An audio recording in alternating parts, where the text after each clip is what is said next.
Stepping into a K through 5 STEM role is equal parts exciting and overwhelming. If you were a classroom teacher before, like I was, you are definitely thrown into a whole bunch of new teacher responsibilities. Without systems and boundaries set in place, you can quickly drown in all of the things that you have to do, and you might not get anything done.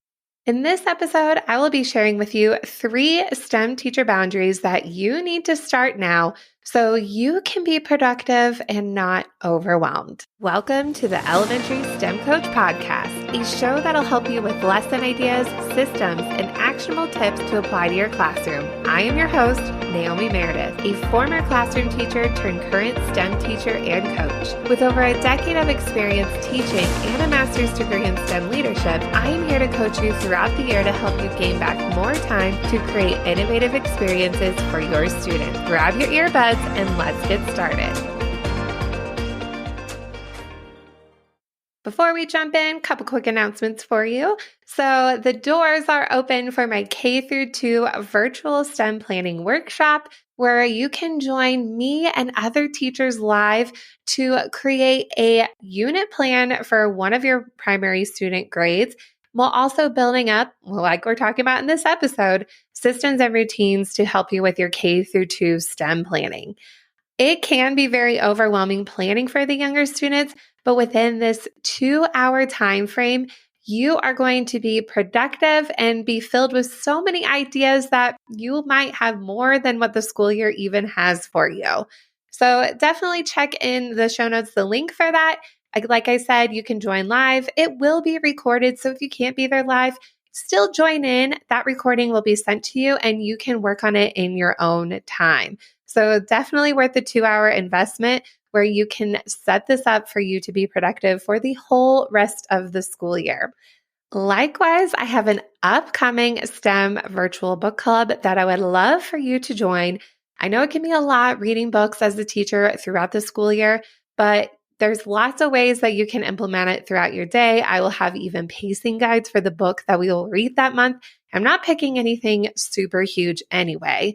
But as a STEM teacher, you always need to continue to learn and promote a growth mindset in your own life and for your students. So what better way to do that with this book club? So the door is not open yet on that one, but make sure to check out the wait list so you will be notified as soon as it's open and we can start reading together, or just join for the community part, because we know in book clubs, you don't always read the book anyway, but it's good to have those discussions. So definitely want you to be a part of that this year. I've talked a little bit here and there on this podcast about my role as a K through 5 STEM teacher, but as my first year in this role, it was a new to me position, new to me district. I had a lot of hats that I had to wear. On Mondays, I would teach GT science. Yep. Gifted and talented science to students who are identified in science. And then Mondays and Tuesdays, so the times I wasn't meeting with my group of students, then I would co-plan and co-teach with teachers in my building to help them implement STEM and innovation into their regular instruction. Wednesday through Friday, I was part of the STEM specials rotation where I would see students K through 5, my same 6 classes for those 3 days in a row, and then it would start all over again. On top of that, I still am the point of contact and technology person in the building. So there's no other person in our building who's the tech person for troubleshooting. That's all me. And yes, all of these things I don't get paid extra for.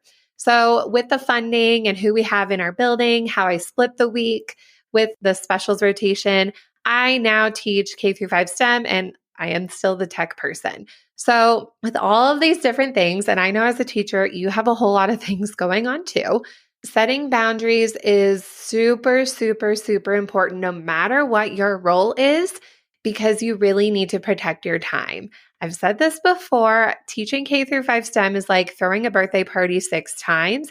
It is a very, very high energy position, and you need to make every moment special and exciting for all the classes because STEM is important and you love it. I know you do. You're in this position. But you definitely need to have these boundaries in place so you can actually plan during your plan time. I hardly take work home. And that is because I have a lot of boundaries and I use my plan time to plan. Now, if there's something I need to research and learn more about, sure, I'll do it over the weekend, but that's pretty rare. I'm not doing that very often. So when it comes to actual planning and actual work, I don't do it outside of school. I do things like this for you. And I give you a thumbs up. This might sound really strict with the things I'm going to be sharing about, but just a little bit of insight about me. I grew up as being a yes person. I didn't have any boundaries. I just always said yes to things. And then it would just make me very anxious. And I just thought that's what nice people do. That's what a nice girl does. Well, I have been really growing in this area as a person. I'm being vulnerable on here, but setting boundaries is a good thing. And it's taken me a long time to realize that. Not just in your job, but in life in general, boundaries are okay. And it's okay to say no.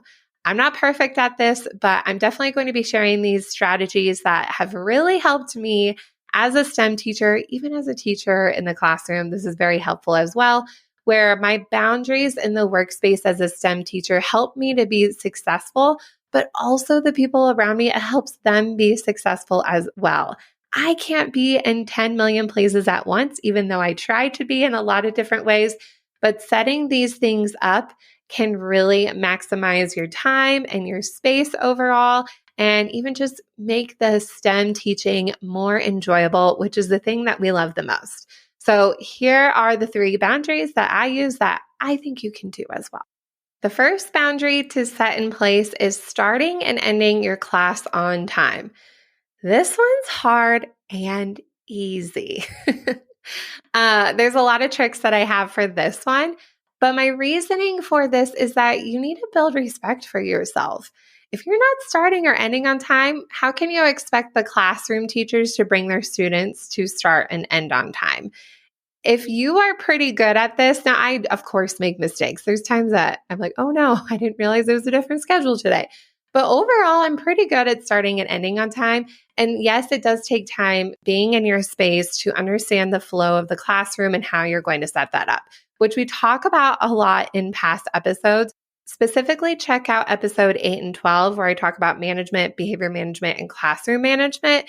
And then even thinking about the structure of your lessons, that's going to help you with the time management in general. If your classroom feels like a hurricane every single day, there's no system, it will be hard to start and end on time. So really get that in place.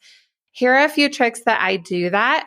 For the students, I like them to visually see how much time they have to actually work.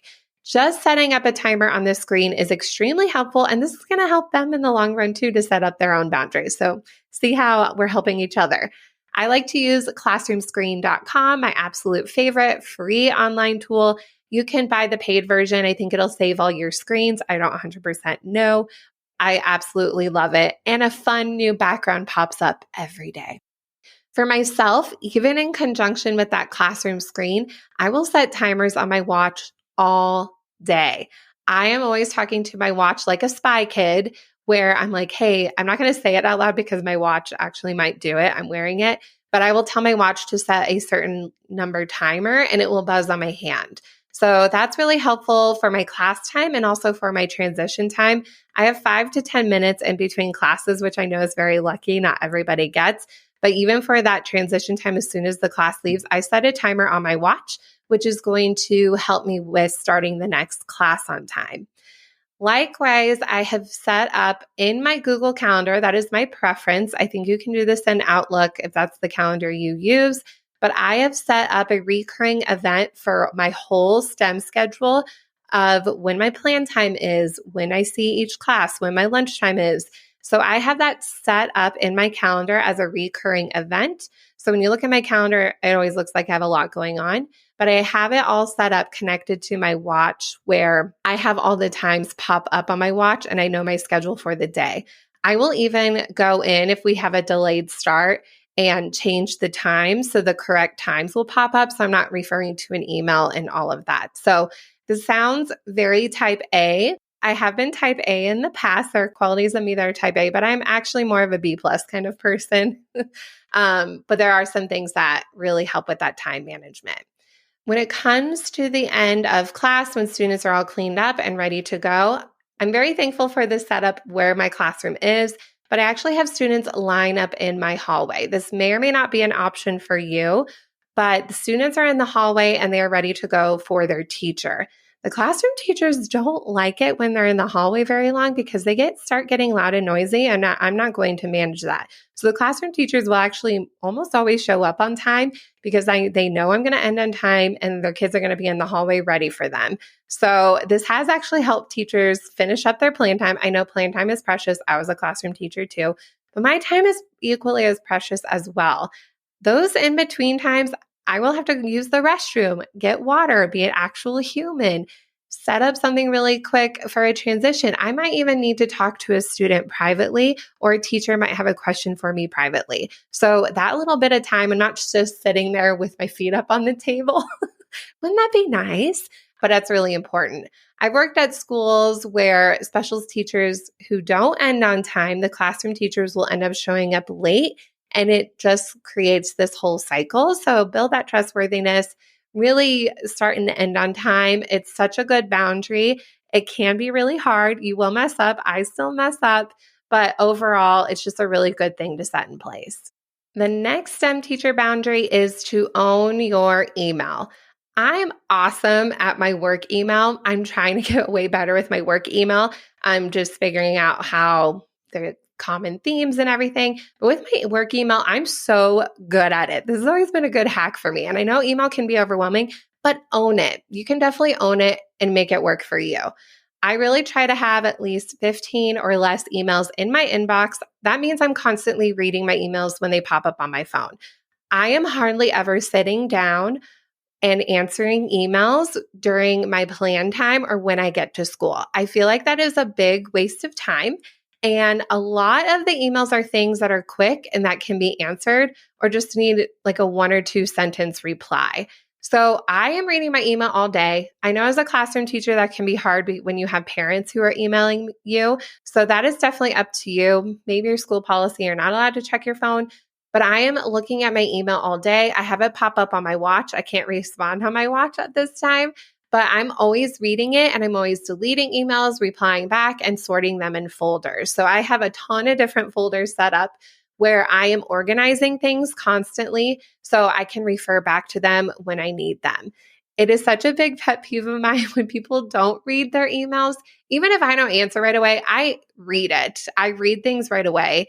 That also includes my work email. I'm reading it right away. Sometimes I need to think about the answer or do some research about it, but I read it all the way. And so that can be really frustrating too when I email and people ask me the same question. So oftentimes I will re-forward things that I have said before in just a nice way. It's like kind of like, well, read your email. So be an adult, own your email, read it, but definitely checking it throughout the day helps a ton. It will give you back a lot of your plan time. Likewise with that, I told you that I am the tech person. And so I will have teachers email me if they have a specific technology issue. I actually can answer them a lot quicker. And then if they come into my room and interrupt me when I'm teaching just like they're teaching. I don't want to go and interrupt them. So an email can be way quicker. I can oftentimes take a screenshot of the solution, forward an email I sent to another teacher who had a similar issue. I can type it out pretty fast. And so it's not as disturbing. Trust me, I'm not on my phone all day. I don't get that many emails. So don't picture I'm in my classroom, I'm on my phone constantly. But I'm just saying, just answer them as they come, and it will help you with that technology management. I also like to send calendar invites. I have Outlook for my work email, but you can do this in Google Calendar as well. But I like to send invites if I am meeting with teachers one-on-one, because that way it will pop up in their calendar as well. I don't have to send a reminder email. It will do that for them. And also for me, I have it in my calendar as well. So then it can definitely keep me organized. So that's a nice hack as well. Finally, when it comes to emails that you are sending all the time, you're like, oh, I send this all the time. I'm always saying the same thing, like bring your devices to STEM.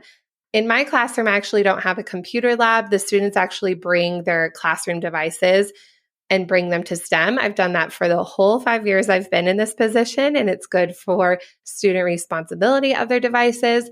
But if I know they're going to bring their devices for a unit, I will actually set up my emails to pre-send for that unit the day before at 3 p.m. So if a teacher does happen to see it on a weekend, I don't expect them to, but it'll be in their inbox in the morning when they come into work. So they know students need to bring their devices. So it's nice to have these all set up and pre-scheduled so I'm not scrambling. Oh no, they need their computers, or the classroom teacher is not scrambling. So that's really helpful as well. I will also do this for my after school clubs. I have a whole bunch of clubs that are going on in multiple groups. So I will sit down. Yes, this takes some time, but then I don't have to go and think about it later.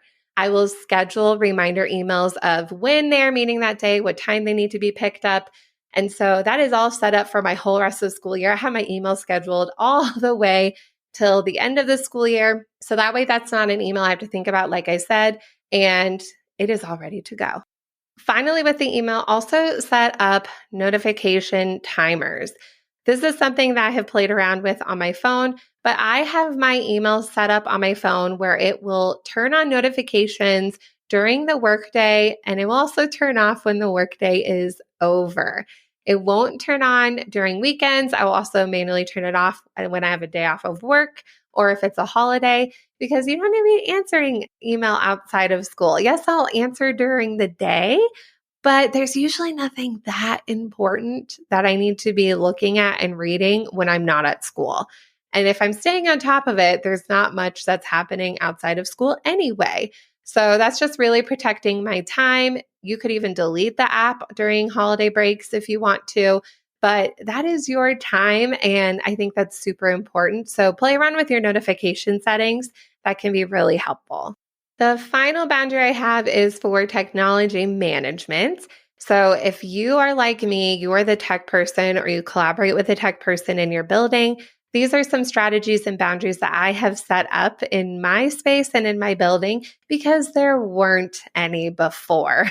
So this took a lot of work and growth mindset for me and for the classroom teachers as well to make sure that we can be successful. So if you don't manage the technology, also listen in. This might also actually help you with your classroom as well and how things are managed. Even though I am the designated technology person, STEM isn't and shouldn't be the only class in the building where students use technology. So there might be mixed opinions of this in your building, but this shouldn't be the only time they're using devices. We are living in a digital age and students should be interacting and using technology in different ways throughout the day. We do as teachers, we don't just use it to type a Word document all day. We're hopefully using it as a creation tool and a teaching tool, and we have to teach our students that. So likewise, if teachers are using this in their classroom, they also have to learn how to troubleshoot and do all of that. This goes back to growth mindset. I didn't know any of this stuff. I knew little things here and there coming into this role, but I didn't even know the Wi-Fi password for 2 weeks in this role. So there definitely needs to be a growth mindset. I know you can't tell people that, but also giving teachers the opportunity to troubleshoot on their own and try it and giving them the tools to be successful will also help you out as well with the boundaries. A couple ways that I do this is I will talk to the staff at the beginning of the year of what my role is and ways that they can get support with technology help. So a lot of teachers who are new in the building don't even know what STEM is. So I'll even explain that and how that's different than a technology class. You might be lucky and work in a building where you have STEM and technology. I know of teachers who've had that, even just showing the difference between the two and how tools will be used in your space. So that will help teachers with their lesson planning.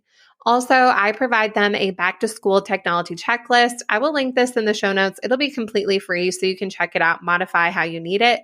But it is a digital checklist I'll send out a couple weeks before school starts. They can look at it when they need.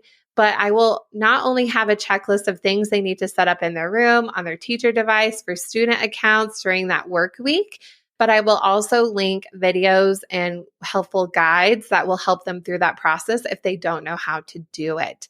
Likewise, I really encourage Ask 3 Before Me for the teachers to really help each other out. Often I will see teachers ask me a question, but then their teammate just asked me the day before the same question. I went in and helped them. So it really helps encourage them to talk to each other to problem solve the problem.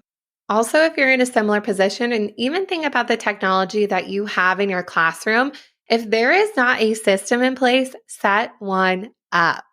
I was in charge of assigning all of the devices in my school when we became a one-to-one district.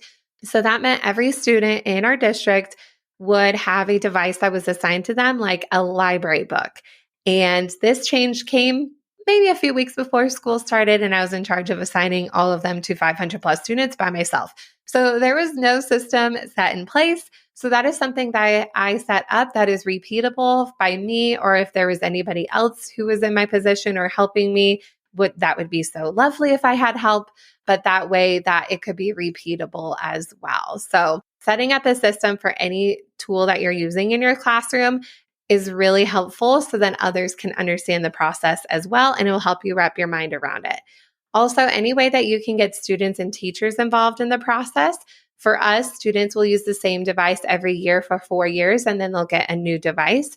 And so that means students end the school year, their devices are in their cart, and then they have to go with them to the next grade.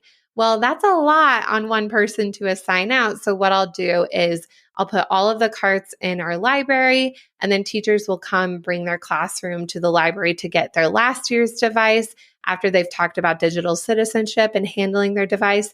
And then they'll bring it back to the room, and then I'll deliver the classroom cart.